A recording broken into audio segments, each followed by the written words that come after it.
Hello and welcome to the EduChanger podcast, where we look at the real stories behind educational transformation. My name is Bronwyn Lodsey and I'm a passionate educator in New South Wales, and it's my pleasure to invite you into these conversations today. Two of the students came tied first in English, in the whole of New South Wales. Using IQTVE. It's a sentence level. It's one very important part or a building block of what goes into an essay. When people see it, they can't unsee it. But this all comes about with that explicit teaching cycle. So what you want to do is to create that collective efficacy. Light bulbs are just going off everywhere. Do I think every teacher can do it? Absolutely. Today, we are fortunate to hear from Jane Stocks, the current Deputy Principal of North Sydney Girls and, most significantly, the developer of the IQTVE model that transformed both North Sydney boys to overtake James Ruse for the top position in New South Wales, and now the meteoric rise of North Sydney girls as their HSC English results have increased from 40% to 72% of students achieving a Band 6 in English Advanced and 86% achievement of E4 results in English Extension 1. With over 25 years of dedicated service in the New South Wales Department of Education, Jane has used her extensive expertise in education and leadership to foster enriching learning environments and empowering educators to achieve collective excellence. It is this innovative, strategic focus to achieving high-quality education that inspires lifelong learning for staff, teams and students that has brought us to this conversation today. Jane truly is an education changer, and it's a pleasure to speak with her now. Welcome, Jane. Thank you. And what can I say after such an amazing introduction? I feel very humbled and feel very proud to be here sharing and enjoying the energy that you bring in celebrating the achievements of other people. And I think that's one of the great things about education, that we've got other people that believe in us. So thank you very much for having me and for such a very warm and encouraging introduction. Well, we're going to dive straight into your IQTVE model that was recently reported in the Sydney Morning Herald after it transformed the North Sydney girl English results and impacted North Sydney boys. So can you please give us some insights into when and how you came up with the model, an explanation of what IQTVE means? Yes. So the IQTVE model actually came from sitting at marking. And it was back in, and there's a few of us who will remember those days where we used to have to go and sit in old chicken sheds. So HSC marking? Do HSC marking, yes. Actually, I was up at Newcastle, and we were in what used to be the chicken shed when they used to have the Newcastle show. And I was studying, we were marking Module A. And when we marked Module A, I just noticed straight away that when a 20 came across your desk, you just knew straight away it was a 20. And a lot of other papers were in the weeds. And you're looking and you're thinking, is it a 15, is it a 14, is it a 17? And you're having all these discussions. And when pilot scripts would come through as well, that would often cause a big brouhaha where everybody was talking about, oh, what are we going to give this? And the noise level would kind of go up. And everybody was really happy when a 20 came, because everybody was like, it's a 20. Yes. It's a 20. And you just knew that it was a 20.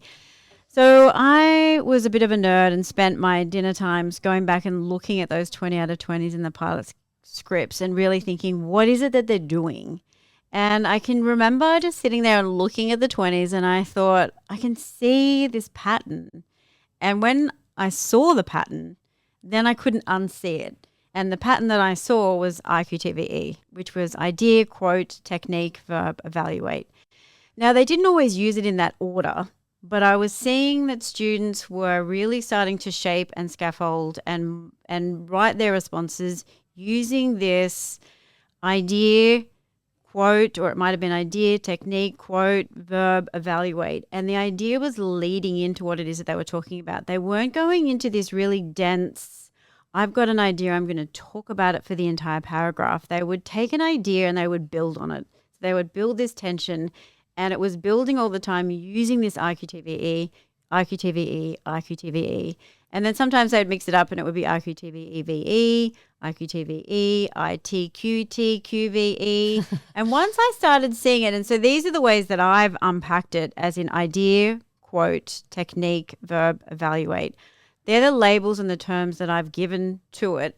And I can remember going back to class, and I did speak to you about this before, when I first started teaching it to my Year 12s back in like before 2010, the modality of my language was very much, you might want to think about using this instead of pedal or peel or teal.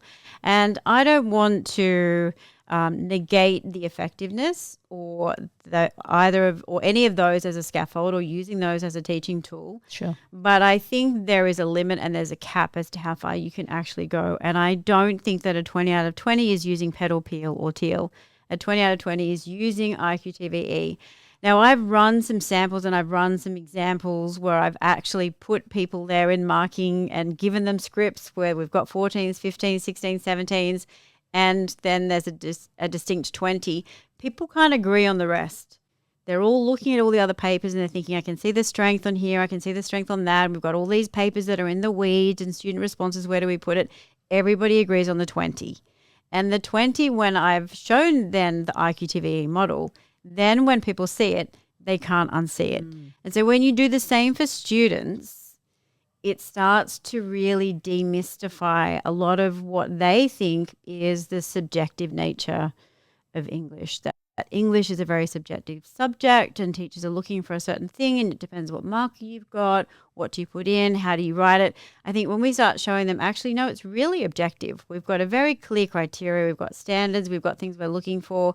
And there are certain things that we're looking for in an essay. IQTVE is one of the stepping stones that's going to help them to actually be able to achieve that, because it breaks it right down to a sentence level. Now, sometimes IQTVE can go over 2 sentences, but more often than not, it's 1, maximum 2 sentences as to how you actually want to do it. But it doesn't have to be sequential. So when you're thinking about something like pedal, peel, or teal, they need to follow that exact sequence. So with IQTVE, once you've really learned the basics of how the structure works, the more you start experimenting with it, the more you become creative with it, because you've learned the technical aspects of how it is that you're writing this sentence structure. Then you can start to really surpass and become that person who is really getting your ideas and moving them along very quickly. One of the other things I really like about IQTVE is that it allows you to make your point in 1 sentence. But quite often, even though you've made a point in 1 sentence, you haven't finished that point. But instead of then thinking, okay, well, I need to analyze a little further, I need to do something else, I'm going to elaborate my point and I'm going to bring in some more evidence and I'm going to bring in another verb and I'm going to bring in another technical aspect in order to keep on developing that idea or that concept where I'm building it all the time. And if you look at the Band 6 descriptors for English, it is extensive. It's talking about having detailed, well-chosen, discerning textual examples. You can't achieve that with pedal, peel, and teal. You need to be having evidence after evidence after evidence after evidence. And IQTV encourages you to do that. So I like to think of it sometimes as a bit of a recipe. These are the ingredients that you need to have in your response in order to be achieving an A. Of course, even though you're following the structure of IQTVE, when you get to the E, sometimes you're going to find students who are explaining or describing and they're not actually evaluating. So then it becomes important that we make that evaluation really, really clear. You often have students who will repeat the idea and just say it a little differently in the evaluation. But that's why I think IQTVE also works really well, because it's a great diagnostic tool. Because as a teacher, you can look at that sentence and you can say straight away, great idea, you're not evaluating.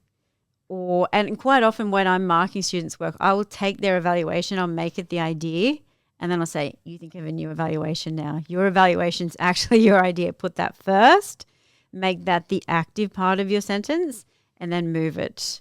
And then think about something else that you want to say. But the other part of the evaluation, and if we're thinking about IQTVE as a sentence structure as opposed to something like pedal, which is a paragraph structure, and you kind of get to the link and then you've finished and you've summed it all up. IQTVE, when you get to that E, I really want to encourage students, you haven't finished saying what you need to say. So your next idea needs to build on that evaluation. And so that creates that tension where it is that you're actually building. So I hope that gives an explanation as to how it works. It's a sentence level. It's one very important part or a building block of what goes into an essay. And it's where you can break it down. And if we go back to some of the most basics of teaching, we start with chunking, modeling, explicitly scaffolding, IQTV gives you that ability to be able to do that. Instead of looking at a whole essay and thinking, how do I achieve this? This is very overwhelming. Let's start with a sentence. Let's start with a quote. I want to zoom into that, if that's all right. I really loved what you said about demystifying English for students because as a fellow English teacher, that is something that I'm passionate about, and using the evidence to propel this unfolding idea. I've heard you describe the process of writing that co-creation or pre-preparing writing in class as quite vulnerable. Can you give us a snapshot into if we went into your classroom for a whole term, what would that look like? What are some things that we would see in terms of writing that's pre-prepared or on the board or co-created? How would that work in terms of teaching the content through this model? I start teaching IQTVE pretty much from lesson 1. Quite often when you first start talking about idea, quote, technique, verb, evaluate, students want to see it actually in action. And so I will say to students, okay, pick a quote for me. So they pick a quote and then I'll put it on the board and I'll say, okay, tell me what concept do you want to talk about? And then I'll turn it into an IQTVE and I'll just write it on the board for them. And then I'll say to them, critique it. What's not right about it? What don't you like? What could we fix? What could be better? Oh, I'm a little bit retelling here. I'm descriptive here. They can be amazing critics. They can totally pull apart stuff. Like I've given them 20 out of 20s and they're like, oh, this isn't so great. And I go, well, I can't wait to see how amazing yours is going to be. But they can be very critical. And so you have to be vulnerable when you're actually doing it and putting it on the board because we do the same to them. So all feedback is good feedback. And I want to take that on board. But I think showing them that you can do it and say, tell me how to make this better, and then you rub it out, and then you put in what they've said, and then you rub it out, and then you put something else. And so putting yourself in the place of being a student and modeling that with them, you know, Yes. It's almost an empathetic position as well. You're saying, I understand what this feels like. Here, let me model what I would do if I was in your position. Yes. And that's empowering. You make mistakes all the time when you're writing on the board, when you're thinking. And Year 7 students love picking up, you spelled that word wrong. I go, I totally did because I was already thinking about the next word. Thank you so much for picking that up and I'm going to come back and fix it. But then you're also teaching them that you can fix something on the page. You can't fix nothing on the page. And that's writing is this constant process of editing, rewriting, rethinking. How can I come back and do this again? But one of the other things that I think with the idea of being vulnerable is actually saying to students that writing is really hard. One of the hardest things we're going to ask you to do is to be able to turn all of your knowledge into a really precise, succinct answer to a question. And you're going to be able to write this often in timed conditions. And then we're going to be assessing you. And this is how you demonstrate your understanding. So it can make perfect sense in their heads and they can have a great understanding about it. But if they don't know how to actually write it and put it on the page, it makes it very tricky. And I think when we tell them this is really hard, I find it hard. And I've been teaching for 25 years. And so often when I'm doing timed writing activities with the students, and I love doing it right before an assessment task, but like we'll have 6, and it makes me sound like such a nerd, but we'll have 6 unseen questions. And then they've got 5 minutes to write an introduction to each one. And I'll write an introduction at the same time. And then I give them my introductions. Oh, here you go. You can have mine. And they're all like scanning. That's a favorite method of mine in my class, yes. So that's why I'm smiling. 5 minutes it just flies by. And I actually say to them, I'm being generous because in the HSC you've got 3. Really, you want to get your intro in 3 minutes. Get it done. It's like you're writing really fast and actually doing it. But that vulnerability, I think, of actually doing it and then showing the students what you've written is one of the best things you can do, because part of that vulnerability then is that you think cognitively about your process and you get to share that with your students. When I was writing this, I found this part really hard. So then I went back and I thought about this. And then I went back and I looked at my quote. I got my text back out.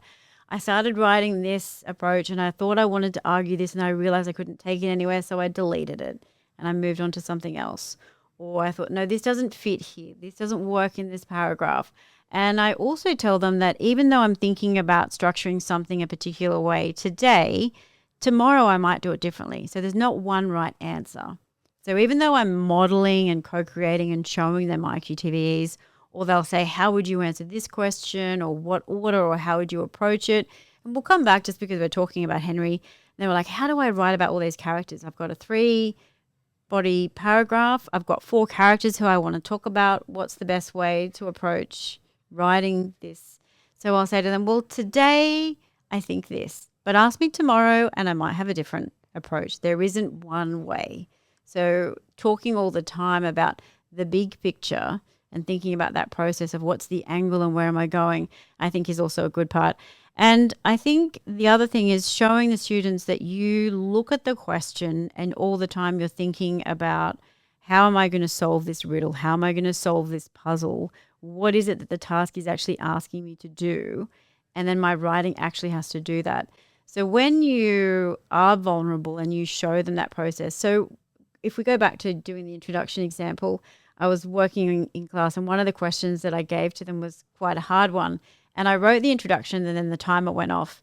And I said straight away when I got to the end of that introduction, I thought I haven't addressed this part of the question. Now, then I went through the cognitive process with them. I said, I'm not going to cross out my introduction and start writing again. I'm just going to make sure that my topic sentence now addresses that part of the question, because as I'm writing, I'm thinking about what the question is asking me to do. And I know that writing is a process. And so we don't cross things out. We don't do little stars and go to here, go to there. We just think, okay, how am I now going to weave this into what I'm doing next with what I'm doing? So all the time you're just talking about that cognitive process. A lot of teachers will find it vulnerable because they don't know themselves about what the steps are. And that's why IQTVE can be a great teaching tool and a great teaching strategy. And you can practice actually doing that. I've had teachers who have said, okay, love IQTVE. They've come to the workshops. They're doing it. They bring me their IQTVEs and then I'll show them and I'll shape it. And they'll say, oh, I thought it was really great. And then they'll do it again and then they'll bring it and I'll make some other edits. They've actually then taken that into their classroom and showed the students. The iteration process. Yes. This was an IQTV that I wrote. I took it to Jane and I showed it to her. Then she made these changes and I made these other changes. And I thought my first one was really great. So this is the process that you have to go through. Normalising that challenge of Normalising writing. that, always editing. And I think that vulnerable process, and as soon as we recognise we're vulnerable as writers, it helps us to empathise with the students. It also changes the way we mark. Keeping to the theme of writing is hard. It's a hard skill, and normalising the challenge. You've worked in a range of selective schools, and I know that there might be the assumption that these students do well anyway. I want to know what you'd say to that assertion. And I guess what I most want to know is, does the IQTVE model work in a range of contexts, comprehensive high schools? Yeah.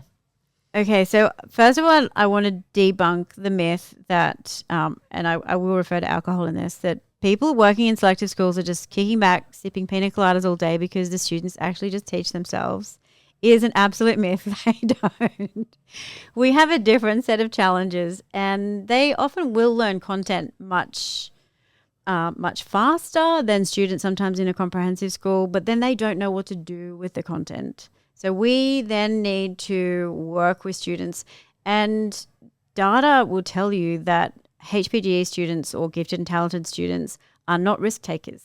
They only want to do something if they know that they can do it perfectly. So trying to get them sometimes to even put pen to paper is a challenge, because if they can't do it perfectly the first time, they're not actually going to be able to do it. So there's a lot of different challenges that we deal with in a selective school.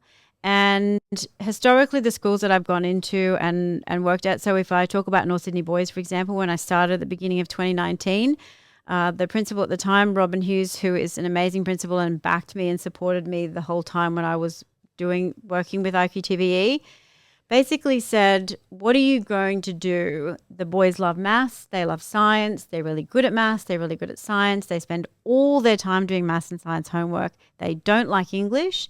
They think English is so subjective. They don't know how to study for English, and our results in English aren't very good. What are you going to do to change that? So the challenge for me was challenge accepted.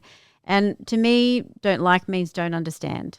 So it became breaking down what it was that they needed to do. So we started using IQTVE in 2019, really in English extension, because I had a small team when I first started in 2019. It was the new syllabus that had just come out. We're doing literary homelands. So there were 3 of us.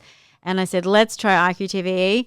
And I know we were going to look at different stats, but I think we got something like 67% E4s, which was a huge jump in Extension 1 for North Sydney boys, which then gave the buy-in for the next year when we started using IQTVE from advanced, and we used it across the board. And we started with a Year 10 group, and from the first time they came in Year 10. But part of the idea, and I've kind of gone a bit off track from the question and thinking about with the selective schools and why I know that it would work in comprehensive schools, is because everybody at a selective school is not gifted and talented in English. Most of the time they're gifted in certain areas. Some it's music, some it's science, and some of them find English very, very difficult. And the EALD, some students will speak 3 to 4 languages, and English is a language that they only speak when they come to school. And when you're at a selective school, you only can take advanced. We don't have any other courses. There's no studies, there's no ELD, there's nowhere to hide. So we have every single student sitting in English advanced. And so we need to teach strategies and structures to help those students to be able to achieve the very best that they can. And so we do use IQTVE, so it definitely buffers the tail. And so from getting the odd band 2 or band 3, and in a most successful year, we didn't get a band 4, we got all band 5s and band 6s. So those students at the bottom and the tail, we were also lifting up, so showing that you can actually get there. Now, does that still work in a comprehensive school where you've got students who don't read, who don't have that vocab, who struggle to put sentences together? That's where IQTV comes in and helps, because it also gives them the vocab and it helps you to be able to teach those things, because that's the other myth, that the students at selective schools are all great readers. I'll speak to students, I'm like, what are you reading at the moment? Nothing, no time, haven't had any time to read anything. The only thing they've read is something they've been prescribed for school, and sometimes then it's the cheat notes. So they don't come ready-made with the vocab and being well read. You definitely do have some, and we do have a percentage of students who are avid readers, but I would say we have a very similar mindset with a lot of students where they're not reading and the vocab isn't there, and so we teach it. So IQTVE gives you the skills in order to use that vocabulary. And one of the other exciting things is that I've been working with some primary schools, which has been great. So I've been working with teachers who are teaching Year 5 and Year 6 how to use IQTVE, and they have said that light bulbs are just going off everywhere in these Year 5 and 6 classes, because the students are like, oh, so this is how you write about English, this is how you interpret. One of the great differentiation tools that I did get from a primary school that I think is worth sharing, so if you are in a comprehensive school and you're thinking about IQTVE, how can this work? They ended up team teaching. They had 2 classes coming together. They had the IQTVE group, and then they had the IQVE group. So for Year 7 group starting, because sometimes they find the technical part the hardest. So get them talking about the ideas and the concepts first, because that's the other great thing about IQTVE, because I think with a lot of things, people will start with the technique. The metaphor does this, and we don't want to give the power to the metaphor. We want to give the power to the composer and to the idea. So we want to kind of change that around. So even if you first start with your differentiation by taking the technical aspect out, getting them talking about ideas and concepts first, that's beneficial. That's just such a perfect segue into a question that I have about whole school writing. So, more broadly, you've worked on this award-winning project, Writing with Finesse, which won the Executive Director's Recognition Award, centered around a whole school vision to improve student writing. What contributed to the success of whole school writing, and how early would you start? Would you think K to 12? Would you think 5 to 12? Talk to us about that project, Writing with Finesse, and then how you would map it across a whole school. Okay, so I'll start with Writing with Finesse, and it was we had an exec conference, and we were given an innovation hour where I was paired with Stuart Madrick, who was the head of HSC, and Norden Zuber, who was the head of maths. And we had to come up with some type of initiative that we would pitch to the school, something new, some new program that we could have at the school. And so between us, we thought, wouldn't it be amazing to come up with a writing initiative or a writing program that was not focused on literacy, that wasn't focused on the tail, that wasn't always thinking about how we're going to benefit the students at the bottom. Let's create something that's focused at looking at the students at the top, students who are already doing a good job, who are really solid, they're really performing and they're doing a good job. How can we make it even better? And that's where we came up with the term finesse. And we wanted to make it about finesse. So we intentionally avoid the word literacy and we focus very much on writing and thinking about that term finesse. What does finesse actually look like? And that comes back to that vulnerability question as well. That vulnerability of knowing what is finesse, what does writing with finesse actually look like, is a challenge. Now, the only way for you to do that is to look at exemplars, to look at models, and to actually have a crack at it yourself and be able to be writing and thinking, how am I pushing? How can I make this better? And every time look at something and actually make it better. So that's what we pitched. And we just pitched it as an idea of how can we come up with teaching to the top? And then when we teach to the top, we'll bring the bottom with us, instead of thinking that's how we're going to fix the tail. So that was the initiative and the innovative part. But no, I was going to say it's really that setting the bar high, showing how it's done, and it's incredible how that has a lift in and of itself, believing that everyone, regardless of their struggles, whether they're ESL, can join that process. Yes. And so you take people with you. And everybody's going to reach a certain point. Not everybody's going to get 20 out of 20. Some people are going to get 17. Some people are going to get 15. But it's about whatever their best is and knowing that they're performing to their best. And what their finesse looks like is going to be different to someone else's finesse. And I think I do love that. The idea that because I'm an avid reader and I wish that I was an amazing and imaginative writer, but I'm really not. And so I'm constantly working on that. I still share my writing with students, but it's definitely not writing with finesse when I'm thinking about my imaginative and discursive writing.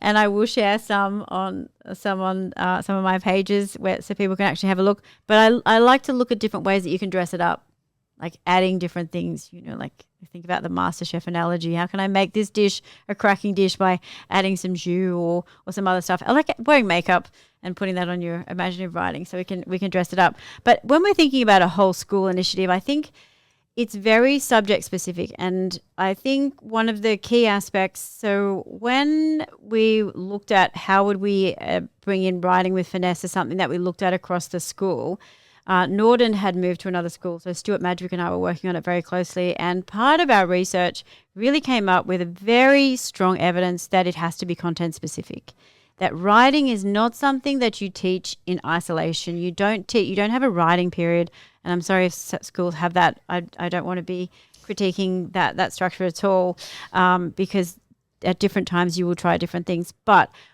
writing is discipline specific, and you need to teach it with the concepts and the content of what it is, and it needs to be synonymous. That needs to be going hand in hand, and that makes the teaching of writing more purposeful. So I did speak about that with my Henry essay example, where I came in straight away with a concept and a purpose, and this is what I wanted them to show me with their writing, and I modeled and I showed it, and then I got them to actually do it, and then I gave them the feedback straight away.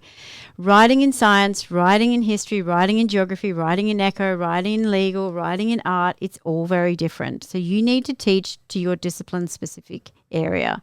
And so one of the things we did with writing with finesse was to come up with an explicit teaching cycle that could be used across all subject areas.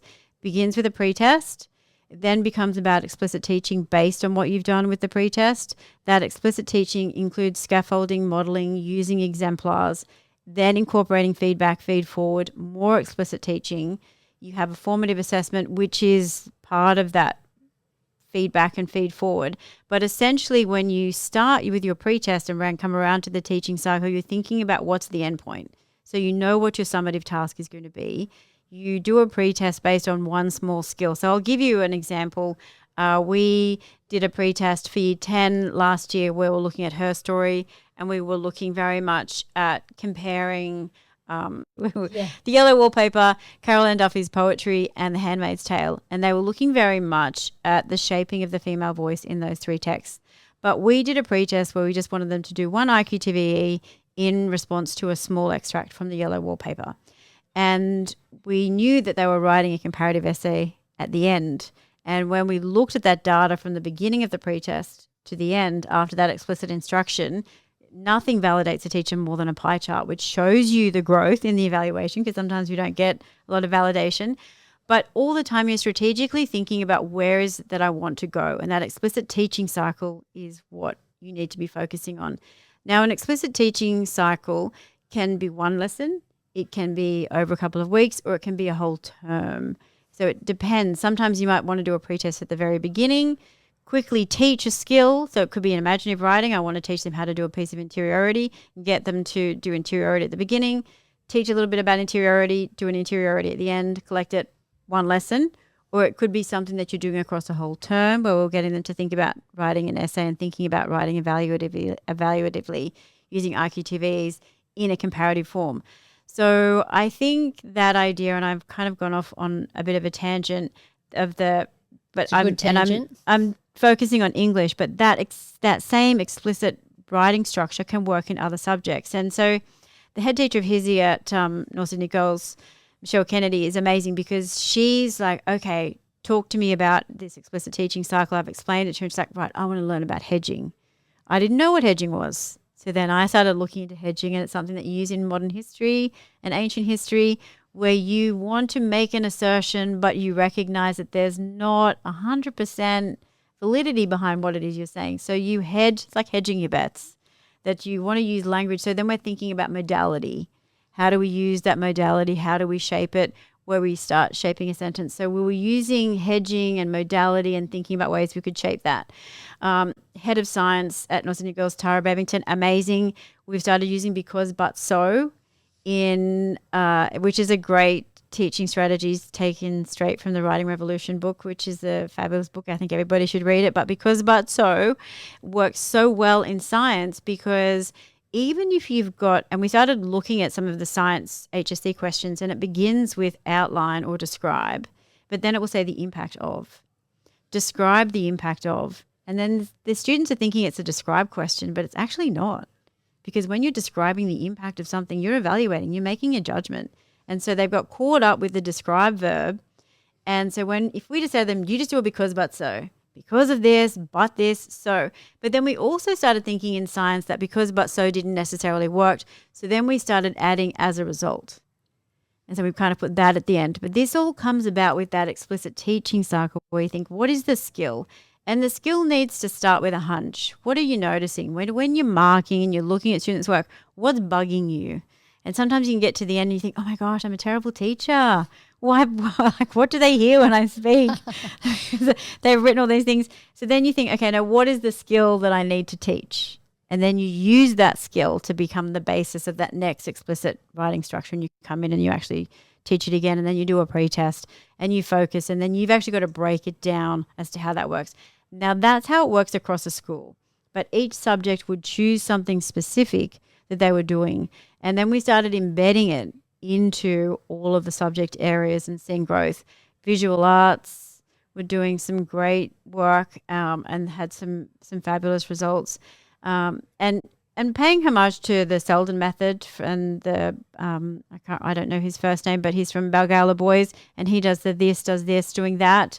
And that really helps as well, because you can use that same explicit writing structure, and we use that with writing with finesse, because I think if you blend a whole lot of great writing practices together and give students a toolbox of writing skills and strategies, they can go into exams, they can go into assessments, they can look at a blank piece of paper and have a repertoire of writing strategies that they can draw from and use with their writing. And so with some subjects that this does this, doing that, like PDH, for example, works beautifully.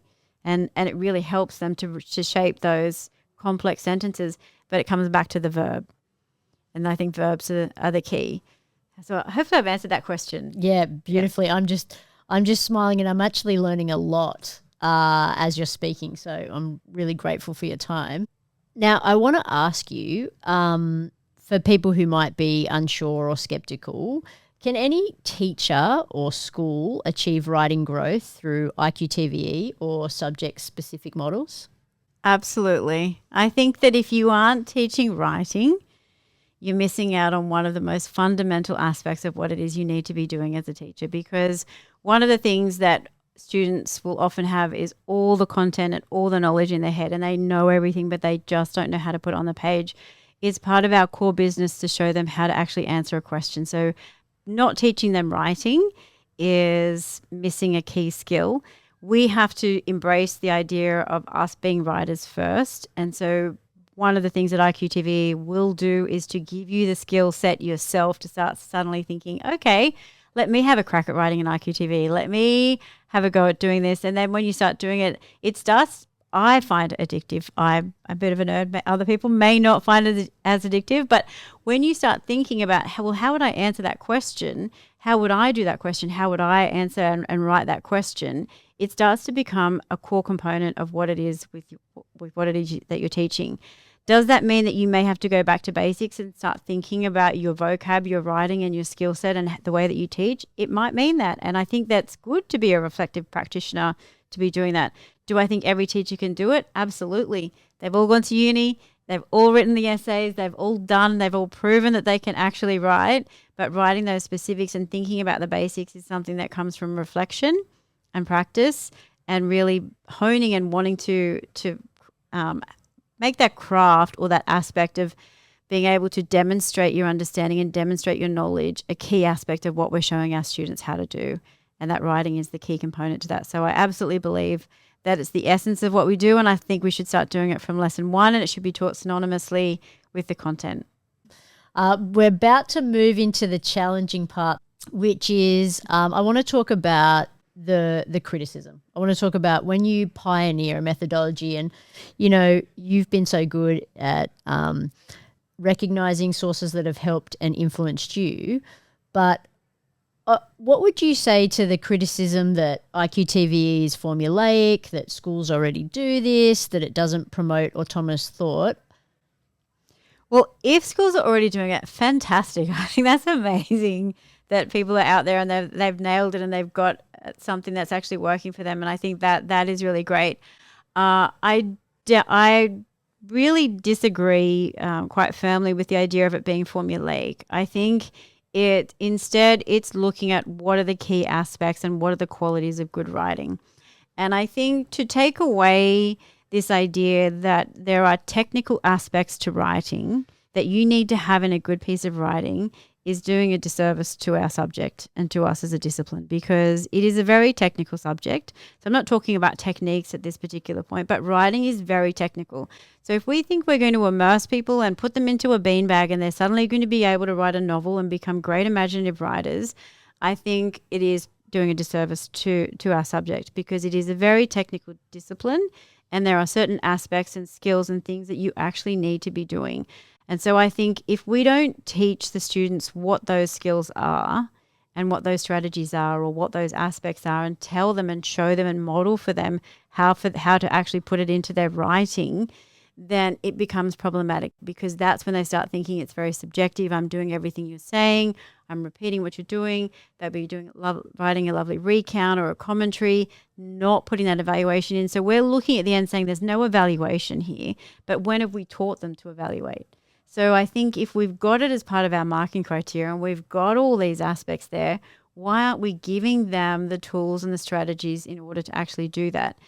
So one of the things with IQTVE is that instead of it being a formula where you think I need to follow IQTVE, IQTVE, IQTVE, you can, and you probably still can get quite a solid mark by doing IQTVE, because I have actually experimented and tried it for myself.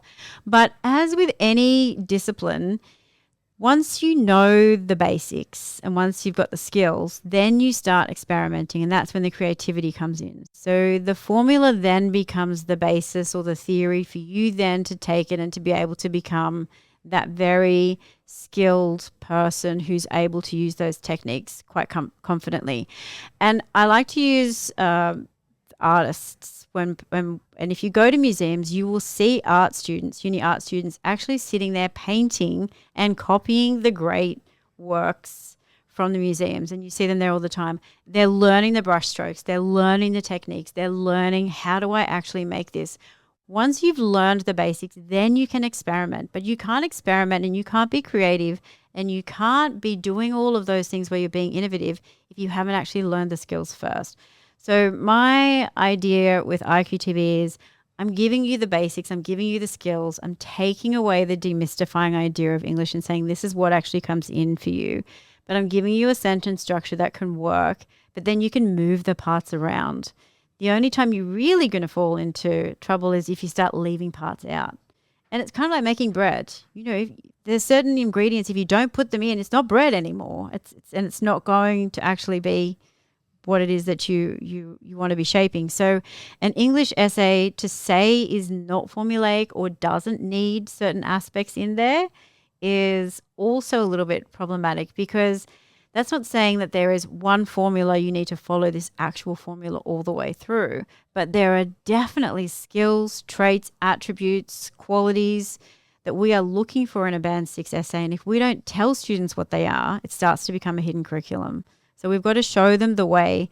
So there has been some criticism that this is disappointing, we're moving away from what English should be, that it should just be this free-spirited thing that students should just by some form of osmosis know how to write and be able to put this into a skilled essay. And I think that is not my way of thinking of teaching, but if that is your way and it is working for you, I wish you well and continue with that path. But for me, I find that students, and I work with some of the top students, and last year they came first. 2 of the students came tied first in English, in the whole of New South Wales, using IQTVE, and they started with using IQTVE. Now that's not a formulaic, memorized response. This is showing students this is the skill set, the scaffold. This is a scaffold you can use. Thank you. That's the perfect word. It's a beautiful scaffold that you can use. You can hang your ideas, but there's so much room with the IQTVE for their vocab, for their meta language, for their conceptual, insightful, perceptive understandings, interpretations, theoretical understandings to all slot in, because the I and the E gives you so much space to talk about different things. And so you can start with looking at IQTV, then you can start bringing in some macro techniques, then you can start bringing in context, then you can start bringing in theory.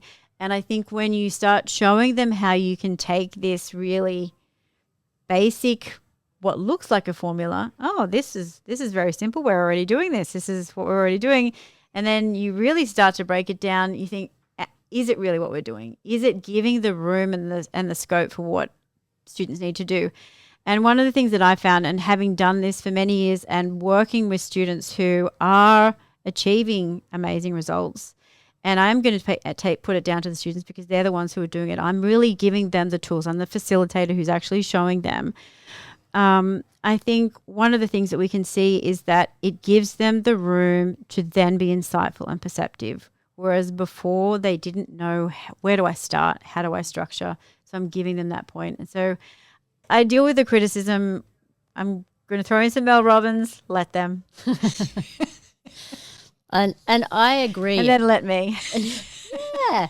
And, you know, a huge reason why I was so keen for you to come on the podcast, Jane, is because I am an education nerd and I love to look at the data, and I can see that the method that you're employing has real gains that can't be explained in any other way, are undeniable. And also generously, for the way that you're being generous to people out there. You know, when I reached out to you, you don't know me, and yet you're willing to share the things that you've learnt with other educators. Yeah, that's a really generous thing to do. I think that is twofold, because I think you have to be also open and generous to want to know and hear what other people have to say. Because I think sometimes as teachers we think, I know what I'm doing. I've learned everything I need to learn. I'm a teacher. I've been doing this for years and I know what it is that I want to do. And so for people like you, that generosity is 2 ways, because it's that you're generous enough to say, I want to know more. What else can I learn from you? What is it that you can show me? And I've learned a lot from listening to you and having that validating process and putting those ideas together. And I think when teachers collaborate and they recognize, okay, here's a system and I can take a piece from here and I can take a piece from here and I can take a piece from here and I can shape it into what I want it to look like in my classroom, it's not a formula anymore. it starts to become someone who's hungry and reflective and constantly thinking, what can I do to make my practice stronger? What is it I can learn from other people? What's working for them? I like this part. I don't necessarily like this part, but I'll blend these parts together. And I know we were talking about the data, and so last year there are people that think this is a formulaic approach, that it is only good for students who don't really know what they're doing. So it flips, I think, the criticism. People can't make up their mind whether it's, oh, this only works because it's a selective school. You could be doing anything and they'd be doing well, to, oh, this is only going to support students who are at the bottom in order to get better. But last year, so I do wanted to have like I'll have a brag moment where I talk about it, because when I came into North Sydney Girls, I was so fortunate to work with Susie Cooper, who was the head teacher of English at the time, who has now gone to Auburn Girls, and I'm sure she's doing amazing things there. She's taken the craft and doing great things. But she was so open to it. It's like, let's go, what can we do to get better?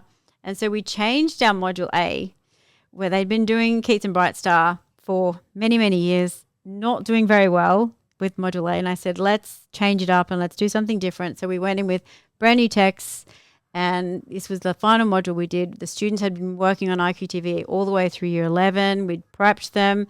They came in, did Module A. And for Module A, we got 46 20 out of 20s. So that's suggesting to me that this isn't a strategy that works for students at the bottom, because we know what a 20 out of 20 looks like. Module A is probably one of the hardest modules to get a 20 when we think about the advanced course and what they actually need to be doing and juggling so many balls.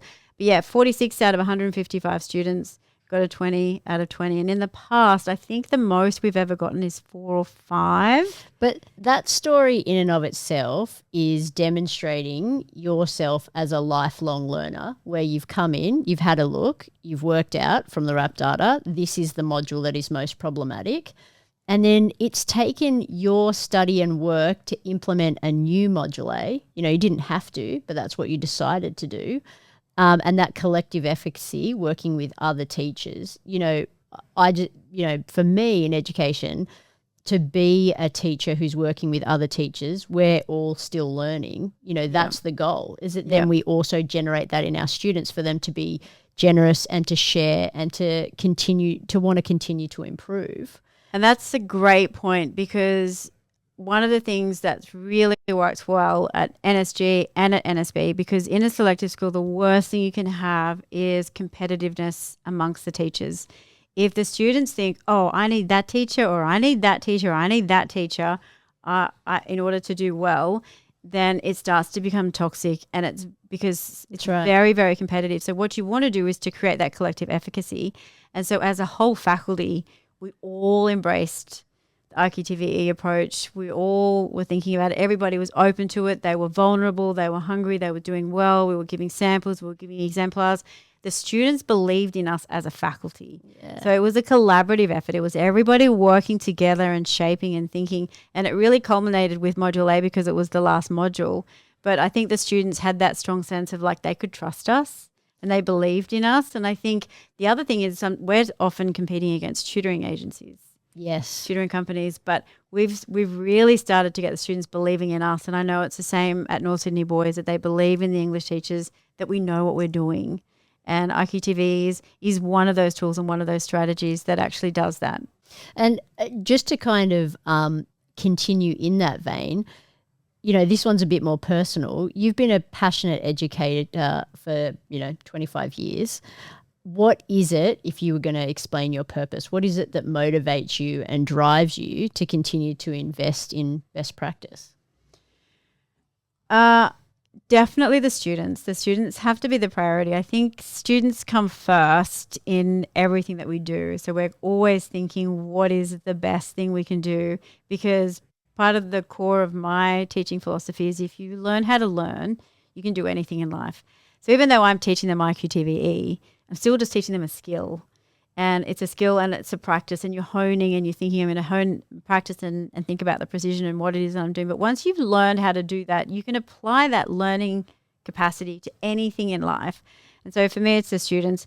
It's also other teachers, because I love working with educators like you who are just passionate about wanting to learn and doing the best that they can. How can we promote and work together and think about ourselves as a collective group? We do work in a system that is very stressed. A lot of people are walking away from it. They're talking about the system being broken.